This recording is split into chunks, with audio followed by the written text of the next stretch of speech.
Be careful. These tips to destroy your enemy without fighting are a very dangerous weapon that does not generate physical damage, but powerful emotional damage, and that is more dangerous.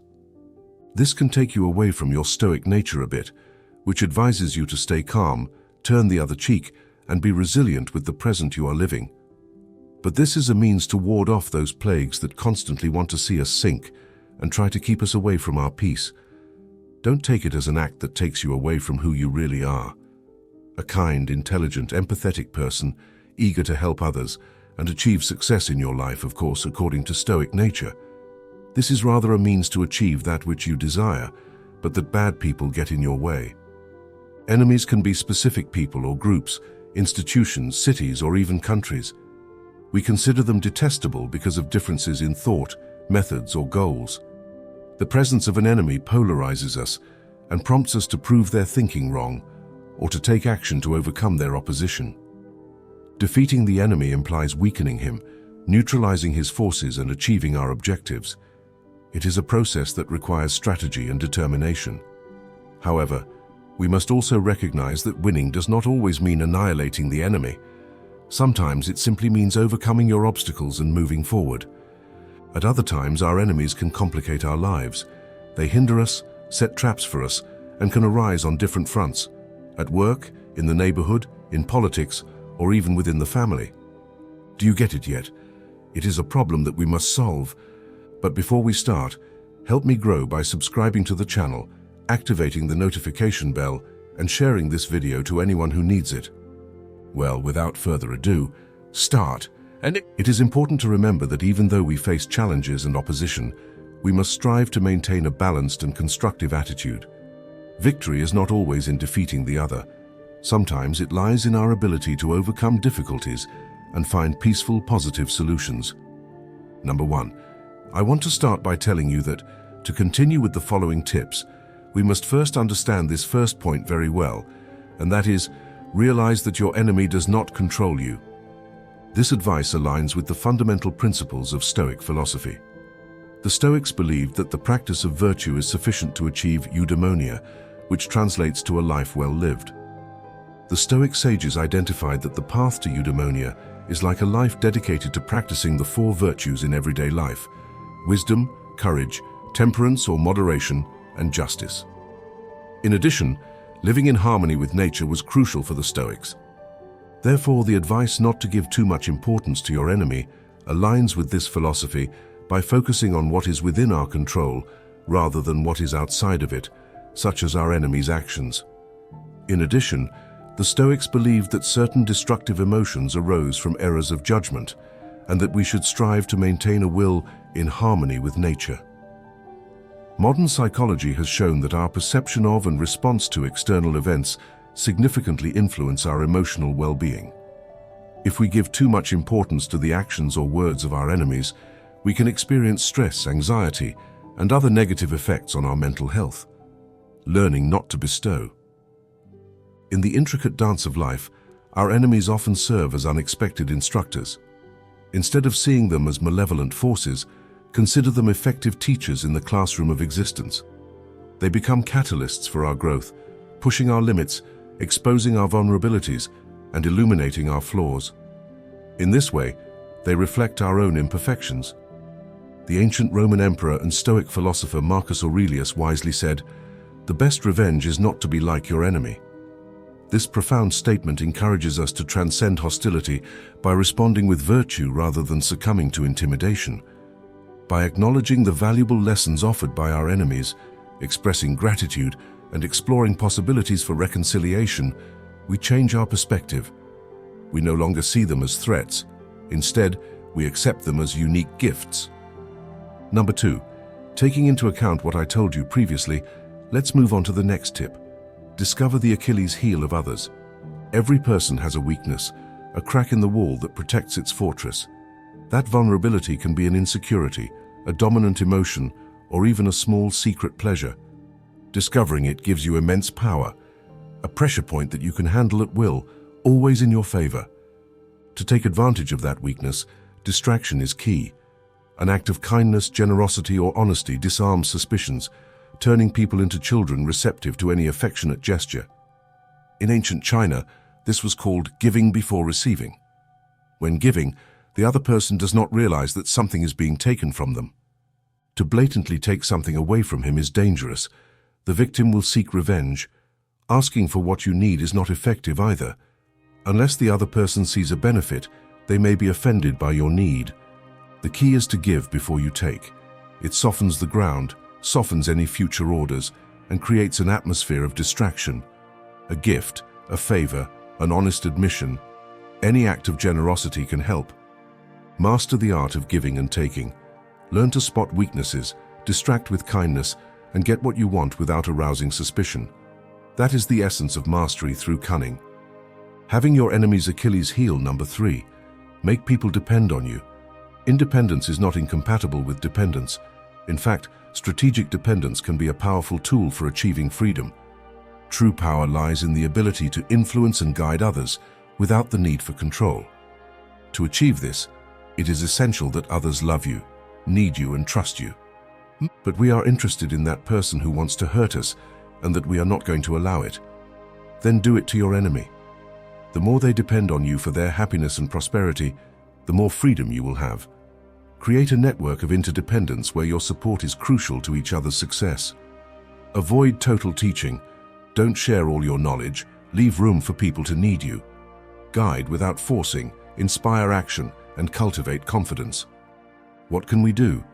Create strategic relationships, that is, look for relationships where your support is crucial to the success of the other. Offer solutions and become the go-to person for problem solving and help. You can also encourage collaboration. How? Work as a team to achieve common goals, creating a dynamic of mutual support. What do we do next? The next step is simple. Avoid total teaching. By this I mean that you do not share all your knowledge. Leave space for people to need you.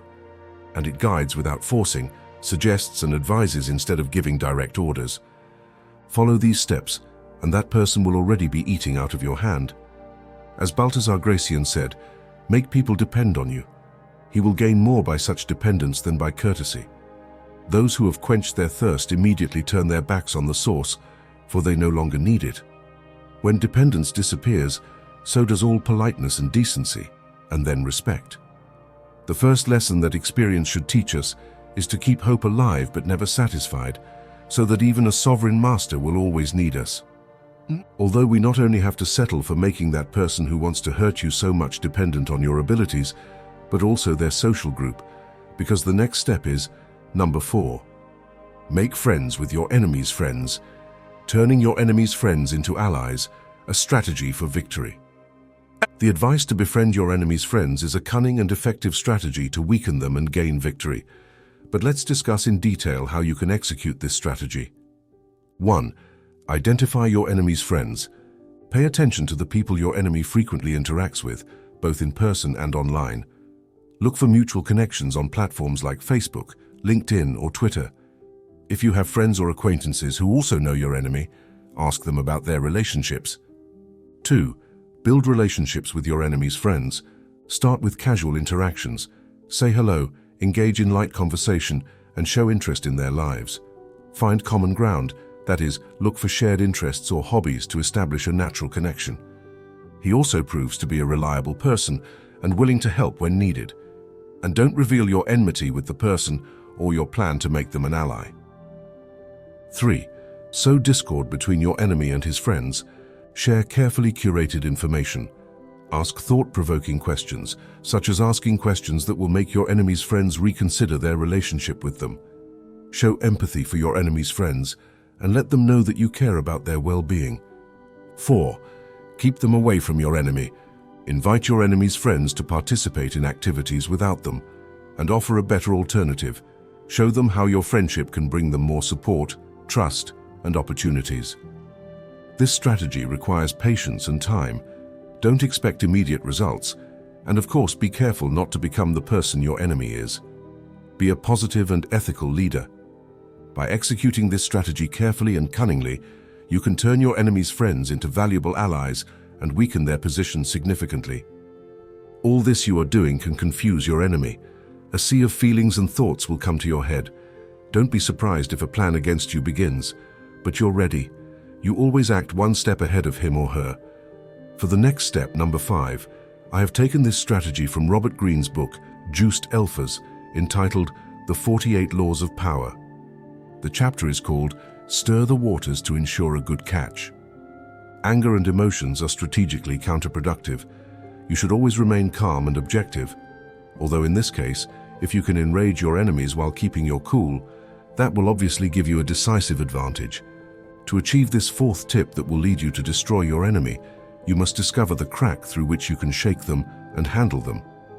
This is the problem that angry reactions provoke. At first, fear and terror may be generated, but only in some people. And as the days go by and the atmosphere clears, other reactions appear. Shame and discomfort at the lack of control of the person who demonstrated his fury in such a way, and resentment for the expressions made. Losing one's temper will make exaggerated accusations. Remember, tantrums don't intimidate or inspire loyalty.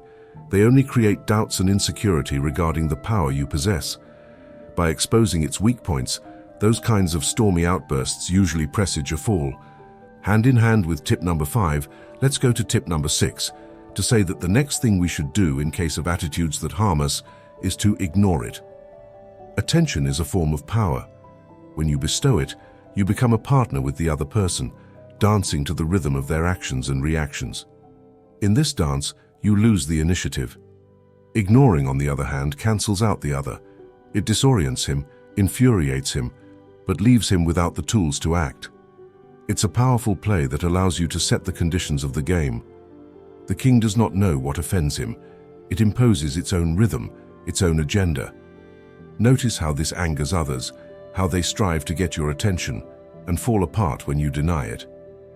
Desire is also a form of power, but paradoxically, the more you desire something, the more it escapes you. Your intense interest can make you uncomfortable, even frightening. It makes you weak, pathetic. Ignoring, on the other hand, makes you strong. It allows you to stay calm, composure, initiative. It is the strategy of the lion who is not distracted by flies. Getting involved, committing, usually weakens you. It makes you vulnerable to emotions, to manipulations. Pay too much attention to an insignificant enemy, and you will become insignificant yourself. In short, indifference is a powerful tool. It allows you to control the dynamics, stay calm and initiative, and become the master of your own destiny. But remember, ignoring does not mean denying the existence of the other. It means denying him power over you.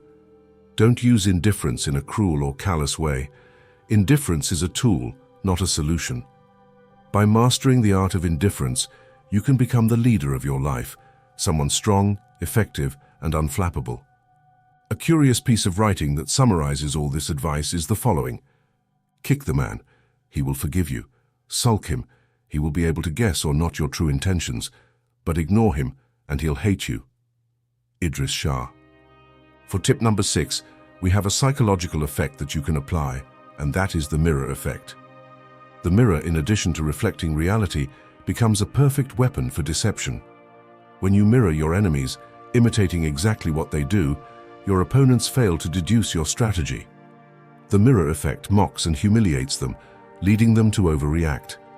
By placing a mirror in front of their psyche, you seduce with the illusion that you share their values. By reflecting their actions in a mirror, you teach them a lesson.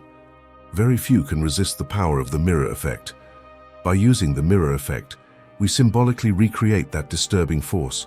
We reflect the actions of others. We imitate their movements to displace and imitate them. Feeling mocked, donated, turned into objects, into an image without a soul, they become furious. Or do the same thing but slightly differently, and they'll feel disarmed. You perfectly reflected the desires and anxieties they hide. This is the narcissistic power of mirrors. In either case, the mirror effect disorients the victim, enraging or fascinating them, and at that moment, you have the power to manipulate or seduce them. This effect contains great power because it acts on the most primitive emotions. How can we apply it? Let me explain. 1. Identify your enemy's emotions. That is, observe their body language, pay attention to their gestures, facial expressions, and tone of voice. Listen carefully to their words. For this, you must analyze the content and the way in which they communicate. And even if it's hard for you, try to understand their perspective, put yourself in their shoes, and try to understand their motivations. 2. Reflect your enemy's emotions. What do I mean by this? If he is angry, be calm and collected. Your calmness will baffle him and force him to reconsider his stance. If they are sad, be understanding and empathetic. Your compassion will disarm him and open him up to the possibility of dialogue. If he is anxious, be confident and secure. Your confidence will give him the confidence he needs to calm down. By applying the mirror effect intelligently and responsibly, you can create a connection with your enemy, build trust, and ultimately gain victory. Of course, we should not always use the same strategies. The last thing we want is to become predictable. By taking a definite form, one can become the target of various attacks. To avoid that, we followed tip number 7, and that is, instead of giving enemies something concrete to attack, it's better to stay flexible, adaptable, and moving. Accepting the fact that nothing is absolute and that there are no fixed laws is fundamental. The best way to protect yourself is to stay as fluid and amorphous as water. You should never bet on stability or lasting order, since everything is constantly changing. Why does the captain of a ship stand out? Think. That's right. It stands out for its ability to adapt to the literal fluidity of the medium and confuse the enemy with abstract and difficult-to-foresee shapes. Individuals with power have often demonstrated great creativity in their youth by expressing novel ideas through innovative ways. Society grants this power to him because of his desire for renewal and rewards them handsomely. However, the problem arises later on when these young creatives become conservative and possessive. They no longer dream of creating new forms. Their identities are well defined, their habits have become rigid, and their inflexibility makes them vulnerable. In modern psychology, we are taught that being predictable can affect our emotional safety. If we always react in the same way to challenging or conflicting situations, our enemies can exploit those predictable responses to their advantage. Maintaining a certain degree of uncertainty in our actions can protect us and keep us one step ahead. However, it is important to balance this unpredictability with wisdom and prudence. It is not a matter of acting erratically or impulsively, but of maintaining a strategic flexibility that hinders the malicious intentions of those around us. Ultimately, this advice reminds us that emotional intelligence and adaptability are powerful tools in any conflict or challenge. Not being predictable does not mean being chaotic, but being conscious and deliberate in our choices. Finally, our tip number 8, probably the most difficult for both us and our enemy, however, we cannot escape our stoic nature. What remains is to make peace. Have you ever heard the phrase, keep your enemies close, but your enemies closer? More than a victory over your enemy, it is a victory for you, as this will reduce tension and hostility in the long run. By making peace, a more positive and conducive environment is created for communication and cooperation. Additionally, by understanding your enemy's motivations, you can find common ground and build a stronger relationship. And after all, with the above tips, completely disarm your enemy. He no longer has a way to attack you. He already knows that you are someone tough and whom he must respect. Now you just have to show goodwill. You can dispel distrust and fear, which can weaken your position. This also establishes your position as a wise and very mature person. After all, it takes great emotional intelligence to overcome resentment and seek reconciliation. This strategy is based on mutual respect and the search for a fair solution for both parties. How to carry out this strategy? Understand that your enemy is not a monster, but a person with their own experiences, values, and beliefs. Recognize that both are human beings with similar needs and desires. Avoid dehumanizing your enemy or demonizing them. Identify areas of shared interest or values. Focus on goals that you could both achieve by working together. Build a relationship based on trust and mutual respect. Don't cling to the past, but focus on building a better future. Offer and accept forgiveness sincerely. Maintain open and honest communication with your enemy. Look for opportunities to collaborate on projects of common interest. Celebrate your enemy's achievements and successes. Making peace with your enemy is not an easy process. It takes time, patience, and effort. And no, don't expect your enemy to change overnight. Focus on your own behavior and how you can contribute to improving the relationship. Keep in mind that this strategy isn't for everyone. If you don't feel ready to forgive or reconcile with your enemy, don't feel guilty. Okay, for more tips like this, you know what to do. Subscribe to the channel and turn on the notification bell to be informed when I upload more videos like this. Well, this is not a goodbye, it is. I'll see you later.